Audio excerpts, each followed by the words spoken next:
pagi teman-teman, kita lanjutkan ya video pembelajaran online tentang manajemen remunerasi dan salary grading ya. Jadi ini segmen terakhir mengenai prinsip 3P, Pay for Person, for Position, dan Performance. Apa itu dari 3P ini ya? Mari coba kita baca. Ya, jadi sebenarnya 3P ini singkatan mas ya. P pertama adalah Pay for Person. Jadi imbalan atau bonus atau gaji atau insentif lah, imbalan yang diberikan sesuai dengan kompetensi yang dimiliki oleh seseorang. Artinya semakin bagus kompetensi Anda, semakin Anda dihargai lebih mahal.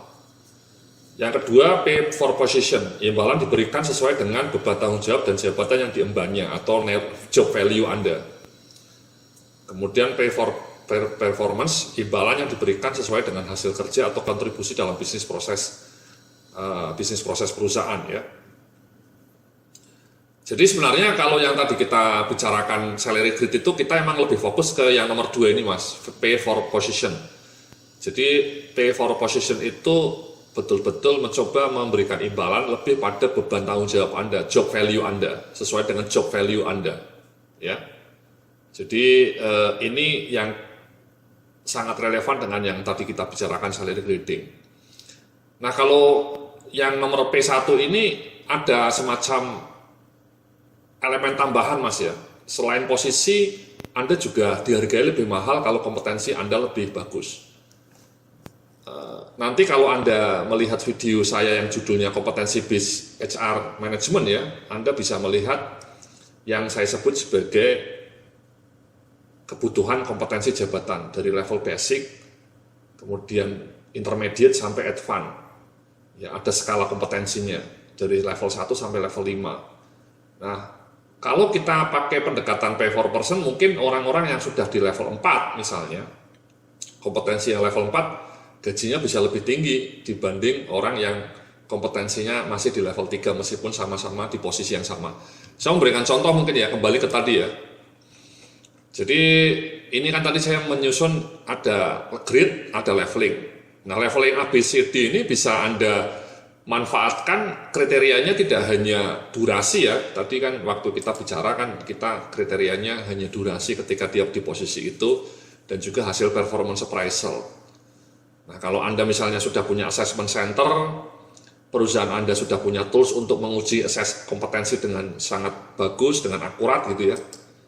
Punya instrumen untuk mengukur kompetensi dengan valid, Anda bisa menerapkan semacam kebijakan bahwa meskipun Anda sesama grade 3, Anda masih masuk kategori A atau B atau C, tergantung kriteria yang pertama tadi misalnya tetap durasinya ya. Yang kedua performance appraisal-nya misalnya. Tapi yang ketiga ditambahkan, Anda juga mengacu ke level kompetensi Anda. Misalnya kalau misalnya Anda sudah grade 3 ya, ternyata ketika diuji untuk kompetensi manajerial, Anda kompetensinya masih di level 3. Nah, kalau level 3 mungkin Anda cocok di 3A, ya, gajinya 20 juta. Tapi manajer yang satunya misalnya ya manajer marketing, ketika diuji kompetensi mengenai kompetensi manajerial dan juga kompetensi marketingnya, dia misalnya skala penguasaan kompetensinya sudah level 4. Ya mungkin dia 3B ya.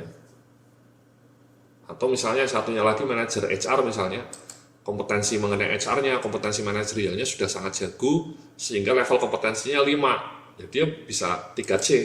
Ya. Jadi ABCD-nya ini dibedakan tidak hanya durasi, tapi juga ada kriteria lain. Ya. Durasinya mungkin sudah cocok, performance appraisal-nya juga sudah pas, sudah bagus juga, tapi ada satu kriteria lagi, yakni level kompetensi Anda. Nah ini memang hanya bisa diterapkan kalau perusahaan Anda sudah punya model kompetensi yang baku ya, profil kompetensi yang semua jabatannya sudah ada, lengkap buku kompetensinya, dan yang tidak kalah penting Anda punya instrumen untuk asesmen kompetensi. Terus terang memang di banyak perusahaan masih belum punya mas ya. Bahkan jangankan instrumen asesmennya kompetensi ya, model kompetensinya aja belum punya ya. Sehingga ini memang agak riskan kalau Anda menerapkan yang kompetensi ini kalau misalnya Anda belum siap dengan sistem kompetensinya, belum siap dengan assessment centernya. Kenapa Anda mungkin bisa kirim ya assessment center keluar, tapi itu kan sangat mahal. Dan ini kan bayangkan semua karyawan di assess itu bisa ratusan juta habisnya tiap tahun ya. Jadi perusahaan-perusahaan yang ngirim orang untuk di assessment center itu kan biasanya insidental Mas ya. Kalau hanya mau dipromosikan mungkin 3-4 orang dan setahun mungkin cuma 2 tahun sekali. Tapi ketika Anda pakai remunerasi berbasis kompetensi, itu Anda setiap tahun harus melakukan kalibrasi kompetensi karyawan-karyawan Anda. Sehingga saran saya Anda harus punya kemampuan internal ya, jangan di-outsourcingkan ya asesmen kompetensinya. Nah, karena mahal kalau di-outsourcingkan, karena Anda harus mengakses kompetensi semua karyawan Anda yang jumlahnya mungkin 100 atau 200 bahkan 500 ya. Tapi kalau misalnya Anda merasa sudah punya buku kompetensi yang lengkap untuk semua posisi, Anda sudah punya instrumen internalnya, Anda bisa terapkan ini 3P ini. Jadi selain pay for position yang tadi sudah kita bikin salary gradingnya, Anda tambahkan tadi elemen P1-nya.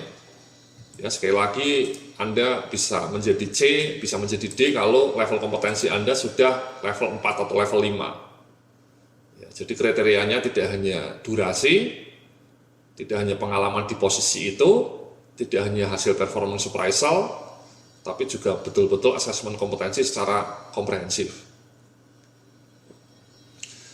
Memang kadang-kadang dalam performance appraisal ini ya, penilaian kinerja ini Anda sudah mencoba di dalamnya ada elemen kompetensi, itu bagus ya. Kalau Anda merasa yakin bahwa performance appraisal Anda, asesmen kompetensinya sudah objektif ya, tidak lagi like and dislike, ya mungkin bisa pakai performance appraisal ini ya.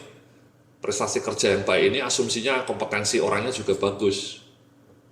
Ya.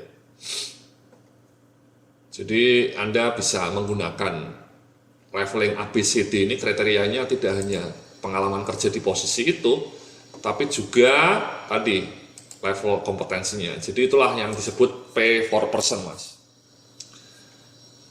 Yang pay for position itu sama ya, tadi ya sudah kita praktekkan ya, sesuai dengan tanggung jawab Anda, sesuai dengan job value Anda. Nah yang terakhir ini pay for performance ini seperti ini maksudnya mas-mas ya mbak-mbak ya. Jadi Anda biasanya bentuknya tunjangan ini ya. Di beberapa klien saya tunjangannya diberikan setahun 2 kali. Jadi setiap semester Anda dilacak KPI-nya, pencapaian KPI-nya ya dengan asumsi Anda sudah punya KPI.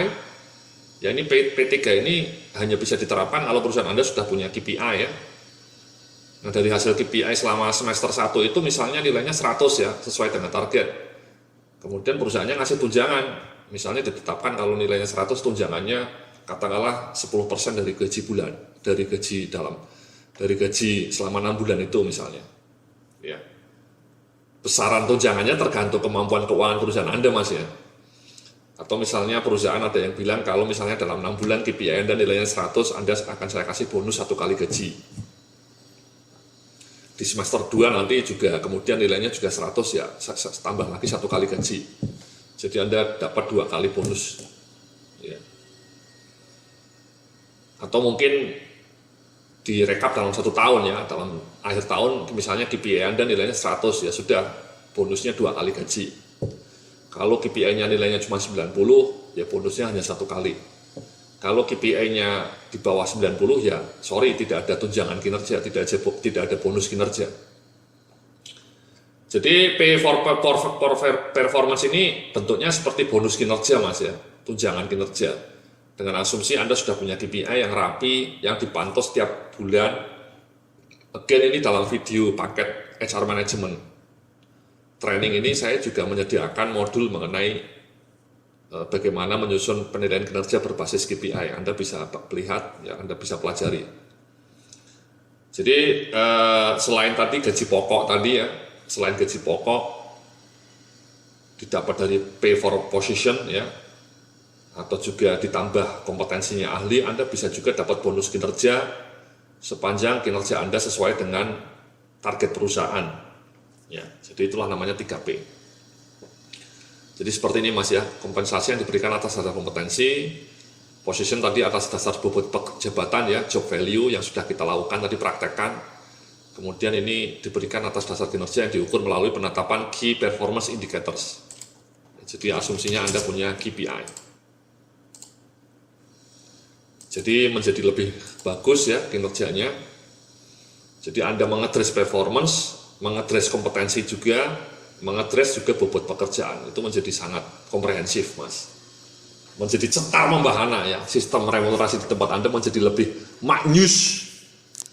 Tidak hanya urut kacang, tidak hanya senioritas, tidak ngawur ya, sama rata sama rasa, tapi juga memperhatikan bobot pekerjaan, memperhatikan level kompetensi. Ya dong, kan orang-orang yang kompetensinya lebih jago mestinya memang dihargai lebih mahal, Mas, dibanding orang-orang yang kompetensinya abal-abal. Ya. Dan kalau kinerjanya bagus juga dikasih reward dalam bentuk bonus kinerja tiap 6 bulan atau dikasih sekaligus dalam 1 tahun. So itulah, Mas, ya materi kita yang terakhir ini ya. Jadi kita sudah pelajari semua mengenai manajemen penggajian ya, termasuk tadi penyusunan salary grid. Saya sudah memberikan contoh-contoh mengenai tabel salary grid, kemudian compensable factors. Materi ini dan juga tools-tools tadi bisa Anda download dan bisa Anda praktekkan. Mudah-mudahan apa yang saya sampaikan bermanfaat bagi Anda ya, baik di dunia maupun di akhirat, Mas ya. Dan doa saya semoga gaji Anda tahun depan naik ya, dalam jumlah yang signifikan.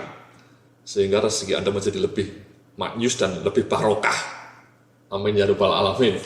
Terima kasih, sampai jumpa dalam video berikut, dalam video-video saya yang lainnya. Salam sukses, penuh kemuliaan.